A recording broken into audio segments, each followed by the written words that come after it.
Assalamu alaikum wa rahmatullahi wa barakatuh, and welcome to another video. I'm out getting some stuff for the house as usual. You know, food replacements. You know how you run out of bread.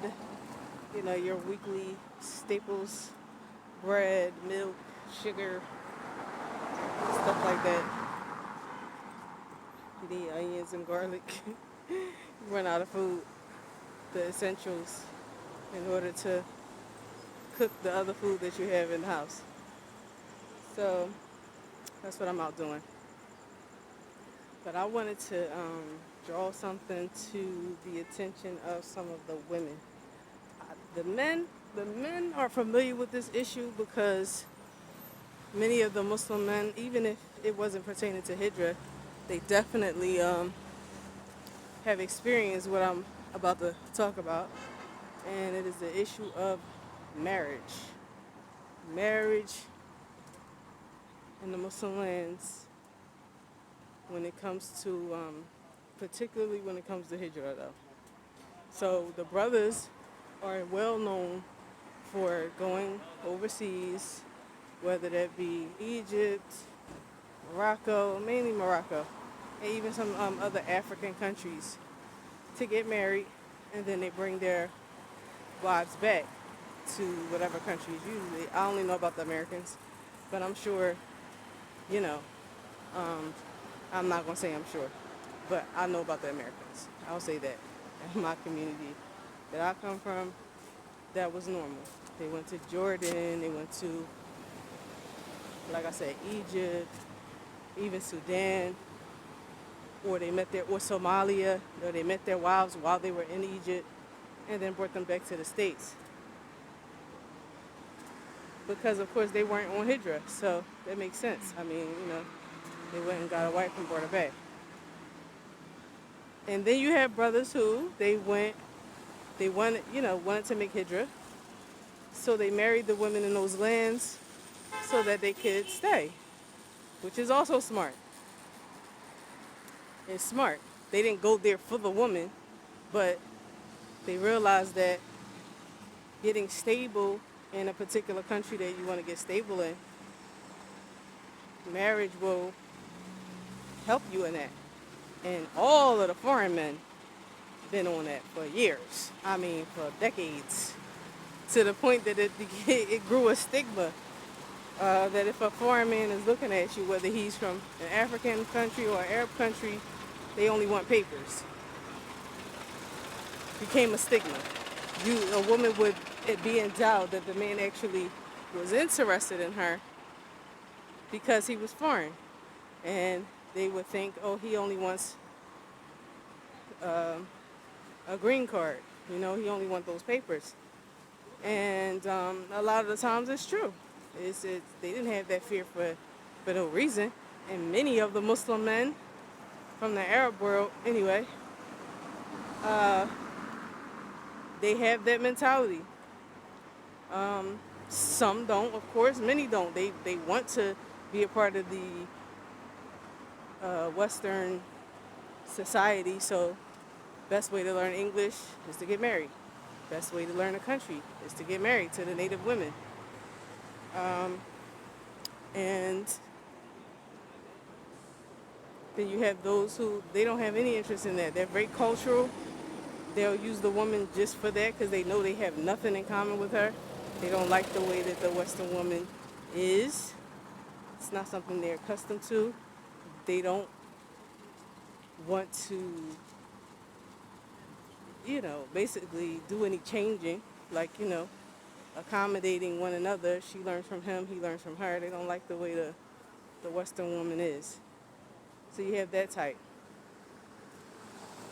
So yeah, I mean, I've come across the spectrum. I know people who are married both ways. The men who were inquiring about women from the West, and the sisters in the West that's married to men from the East. So, and Africa as well. It's all East to us in the West anyway. So yeah, it's interesting to see. But what I've learned through all of that, and I'll tell y'all something personal about myself. When I was younger, after I came back from Yemen and I got a divorce, and that was planned, just in case he's looking, he's watching. That was planned, because I know he watches my videos. He's a stalker. That was planned. In 2002, we came back from Yemen.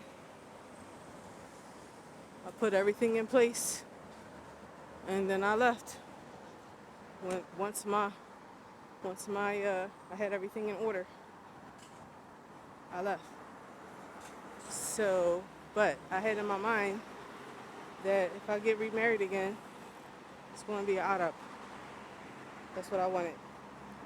Especially after being in Yemen and seeing how the Yemeni women really, really adored their spouses. SubhanAllah, they even Sheikh Muhammad ibn Abdul Wahhab al-Wasabi, rahimahullah, his wives, I was amazed. I was amazed how they fawned over him. Like when they thought about him, when they spoke about him, it was nothing but love, nothing but adoration. And I was like, okay, this is not what I believe has been described to me, you know, from people, from individuals who say that, somebody said, SubhanAllah, trying to scare the American women off from marrying, for example, a Talib al-Ilm or an alim, because that was the thing back in the day. Late 90s, early 2000s, the sisters who were studious, they wanted to marry an alim, so they thought, or a Talib al-Ilm, you know. So this individual, this miskeen individual, said that, oh, y'all don't want to marry a sheikh because he knows the religion and he knows exactly what you deserve or what your rights are. And he'll probably have you eating, he'll probably be having you eating beans and like basically bare necessities. Because he knows what your rights are. Like, what kind of sick craziness is that? I wonder if that person remembers saying that, just in case you're watching. But anyway, that's what this individual said, to discourage the women folk and his family from even looking in that direction, to want to marry an alim who is, or a Talib al-Ilm who is Arab. They're going to oppress you, basically. Or no, it won't be oppression. It will be exactly what your rights are. And the little bit that I give you, or the little oppression that I'm doing to you, that's nothing, or you consider it oppression. But actually, they will give you your rights. And your rights is even less than the oppression that you think that I'm doing to you. So anyways,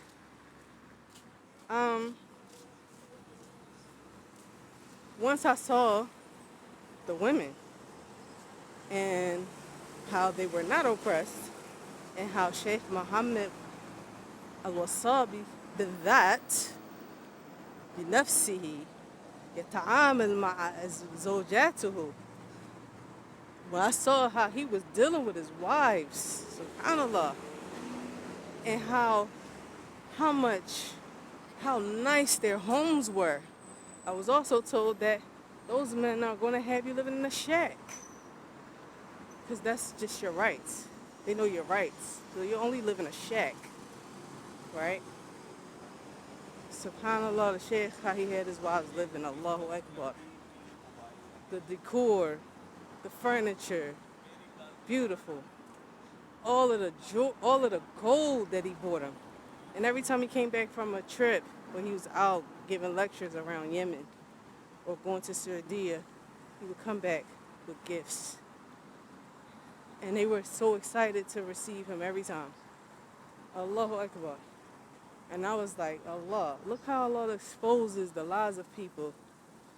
I'm smack dab in the middle of the home of an alim, and he has the best treatment of his wives, and they love him to death. How ironic. And then the neighbors it wasn't a wealthy town, but their husbands lived in Saudia, working there or doing, tijara, they were merchants, and they loved their husbands. I met so many women, mashallah, very wholesome, respectful, religious women in Yemen, in Hudaydah. That's where I was. So that left a permanent imprint on my mind. And I said, when I get back, when I get out of this madness of a situation that I'm in, I am marrying an Arab. That's it. I'm done. Only because, and the reason why I made that decision was because, you know, birds of a feather flock together. And even the friends that this individual had that I was in this situation with, I don't want to call it a marriage, the friends weren't as bad as him, but they were influenced by him. And it was just crazy talk, crazy mentality. So I thought that all of the Muslim men, this is my first, my first situation. I've never been married before. I've never been in a community before. So I'm thinking that all the Muslim men, the American men, were like him, because that's all that I saw. That's all he associated with. So I was like, no. I need someone that's raised in a Muslim country and has manners and has love for the religion. It's in him, it's his culture, it's his whole life. Not this adopted, misinterpreted craziness that I'm experiencing that damn near killed me. So, got back to the States, got divorced after some months, maybe 7 months. And then I decided I was going to try to move to Bahrain so I could study with Fawzi al-Athari. The sheikh that was he's from Bahrain, but Hadah Allah. May Allah guide us and guide him. So I was going to go. I'm sorry, Kat. I ain't got nothing for you. I'm not her. Thank you. They see all black. MashaAllah, the sisters must be feeding these cats. Because they see all black and they come right to you. Allahu Akbar. Anyway. I was going to go and study with Fawzi al-Athari at that time, in the early 2000s. And so I was saving my money, and I was just going to go and study, me and my children, before they were taken by their father. And, that situation led me to basically seek some assistance and some help in the community by him taking my children to another country. And then I wound up getting married to an American. But the stipulation was, which was the stipulation for the first husband, was that I wanted to go overseas. That's why I got married, for Hijrah, both times. For religion, of course, and they had to have the same goal, make Hijrah. My ex-husband, the first husband I married when I was 16, I didn't verbalize that, and he didn't know that, but that's the mission that I was on. And that's the only reason why I married him. Just in case you're watching. Again. But, because my uncle, rahimahullah, is the one who told me about overseas. My father's brother. All right? Just in case you're wondering.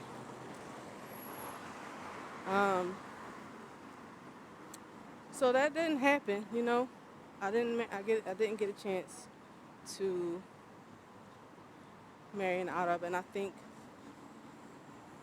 that it was better that way at the time, because I didn't know everything that I know now. And what I mean by that, and that's the purpose of this video, is you can't just marry any one of them. especially if their goals don't align with yours.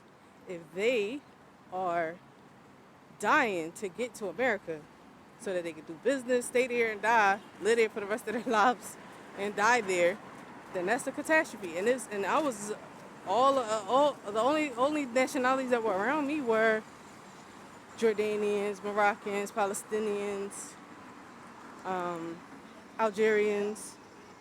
They're all in Philadelphia, and that's without Tunisia, uh, you know, those nationalities.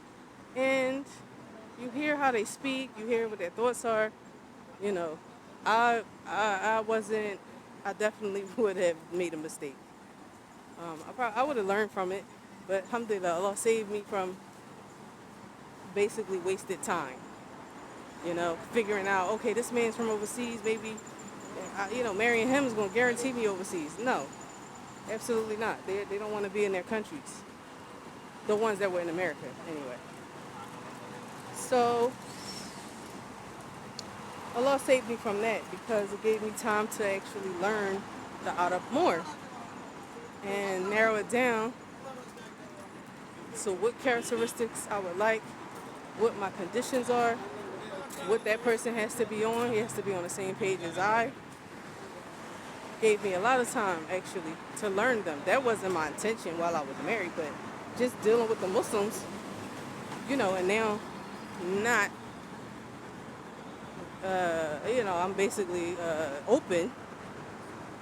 I can make those statements like, okay, based off what I've seen and what I've learned, no, I can't deal with certain things. I can't deal with certain people with certain goals and certain mindsets. So, me and my current state narrowed it down. So once I started the Hijrah group, of course, sisters started to ask about marriage. And I just told them, and this was in a group. I'll tell you guys on the video. For those of you who are single and you're thinking about getting married here. Me, I'm talking about Arab. But this goes for any nationality. Any nationality. I don't care if he's Indonesian. I don't care if he's Malaysian. I don't care if he's from the Cameroons. Any of the African nations that's living here.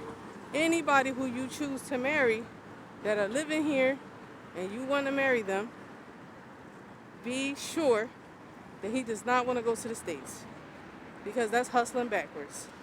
You made this journey and then you get married just to find out that this individual only wants to press you for going back to the States. And believe me, that's the dream. Oh yeah, if he's Pakistani, Indian, whatever, they're going to press you. And even if the man doesn't press you, his family will. His extended relatives. He's going to say, oh, my uncle. Oh, my brother. Oh, or the mother. She's going to press you. Oh, my son. Oh, help my nephew. He wants to get there. We have family there, blah, blah, blah. You need to be careful. You need to be careful, and you have to put in your contract that I'm not going to America. Just like some of the brothers who were on Hijrah, they would test the women out, like in Morocco and other places, to see if they really wanted to marry them. And they would say, oh, well, I don't plan on going back to the States. Those who only wanted an American so that she could go to America, they disappeared. They said, okay, never mind, right? These people are tricky. So that was a test, which was smart. So I learned from that, the women who intend on getting married when they're in these lands have to do the same thing. You have to make it crystal clear, I'm not going to the States. I made Hijrah. This is where I am. That's it in your contract. So if he do anything funny or try to make you or convince you or harass you every day and try to make you say, oh, yes, we could go and do a business and I promise you I'm going to build you the most beautiful home and whatever, to the end of that. You need to know what you want. It's just my advice. So I have the same stipulations for my daughters. And they understand it. It's not like I'm just, oh no, we making this decision. I told them you can marry anybody that you want, but just make sure they're not trying to take you to the lands of the kuffar. You marry a Korean, he has to want to be here in the Gulf. He has to be in a Muslim country. He's not taking you back to Korea. You understand? You're not going to a non-Muslim country to live after you made hijrah. So any Muslims that's their origins from a non-Muslim land, that's not happening. So one time we were in the mall and there was a stand. Yemenis were selling some type of spray, like to get stains out of your clothes. So, the girls were talking to them. They were trying to sell them the spray. They had, they haggle you at the stalls and tell you to come, look, just come and check the product and this and that, and if you like it, we'll give you 2 for free and blah blah whatever. Give you gifts and all that stuff. If you buy 2, they give you a gift. So the girls were talking. I didn't see them. They told me to come here. So I came over and I'm talking to them in Arabic, and then I'm talking to the girls in English. And they're like, "Where are you from?" So I said, "America." And the way that their all 3 of them was like, "SubhanAllah, America." It was like, it felt like, and I don't want to assume, but I had confirmation from a Syrian. Anyways, I said, "See, you gotta be careful. You understand what I'm saying? You gotta be careful. Especially my daughters being young, they're young girls. You don't want to marry someone who is tama'an bijinsiyatik. They're greedy for your nationality. You don't want that, because that's not going to end well. It's not going to be good. Y'all want 2 different things, and they'll use all sorts of khiyana, deception. Excuse me. They'll use all sorts of deception to get what they want, and that's people in general. I'm not just gonna say that's men. Women do it too. So I said you got to be careful, and we have some stipulations. If they never been to the West before, ever, and they're like, pressed, that's a no. If they're wealthy, and that's fine, they're not worried about the West, okay, it's still going in the contract, it's no problem. If they have already been to the West, they got the jinsiyah of the West, and they made hijrah like you, then fine, we can do that too. Otherwise, absolutely not. Certain nationalities, no. Just because we don't want no pressure, we don't want no problems, and then the marriage ends up in divorce because it's sour. Constantly on her back about getting me to America, and they came here when they were young.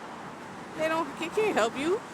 They don't know anything about going there independently. And when you go to the States, you have to go and stay there for a year. You apply for your husband's visa. You stay there for a year, because I have friends who did it. I know sisters who did it. The man has to wait for a whole year, and then he can come. And then she has to find a sponsor for him. Who's doing that? How are my children who have never became adults in the United States are going to go there and do all of that for this man? I don't think so. Absolutely not. So, know what you want. Make your stipulations clear. If you go that route, moving, like I said, every nationality is here. I just spoke about Arab because that's the route I'm going. But any whatever floats your boat, whatever you into. If it's foreign, I mean, it's a given when you marry somebody from your own place. And even you got to be careful with that. You got to know who you're marrying, because if something happens and he gets sent to his country, do you want to go live in that country? Or you want to get divorced? Because I know people who had that situation too. In Egypt, they married a brother from Uzbekistan, they married a brother from Tunis, married brothers from, different African countries. And what? When things happen, they got separated. She's not from his country, and she didn't want to go, or she couldn't go. So they got separated, and they had to wind up getting divorced. Sometimes the man gets deported, his visa's up, whatever the situation is. You have to really think about it before you marry, over here. And of course, tawakkal ala Allah. But those are things you have to consider. That's just my advice, just from being around and dealing with the Muslims. And, I'm in the foreign community, the Arab community, as well as the Western. So just giving you my insight and my advice. That's what I advise with. Something to think about for the women. The men, some of the men, mashallah, the sisters don't want to go to America. I remember we were in Yemen, the other family that we were with, the brother, Allah. All right, carrying bags. The other family that we were with, he was supposed to get married. And some of the other Westerners that were in who dated, there wasn't that many. They wanted to get married. The main concern of the women were they didn't want to go to America. The Yemeni women were like, okay, we can marry you, but we don't want to go to America. I was like, mashallah. You have some Saudi women that are the same. I don't want to go to America. Don't take me to your country. There's a sister here. She's born here. She's Iraqi, but she's born here. And she only wants to marry an Emirati because she doesn't want to marry another man that will take her to his country. So when you want to get married, that's your life. You got to think about what you're doing. You got to think about what you're doing, what you want, the impact that it's going to have on you. You got to think ahead. So that's what I have to say on the matter. And I hope it'll benefit someone. And I will see you all in the next video, inshallah. Don't forget Hijrah Mandate Sacrifice. Ma'as salama.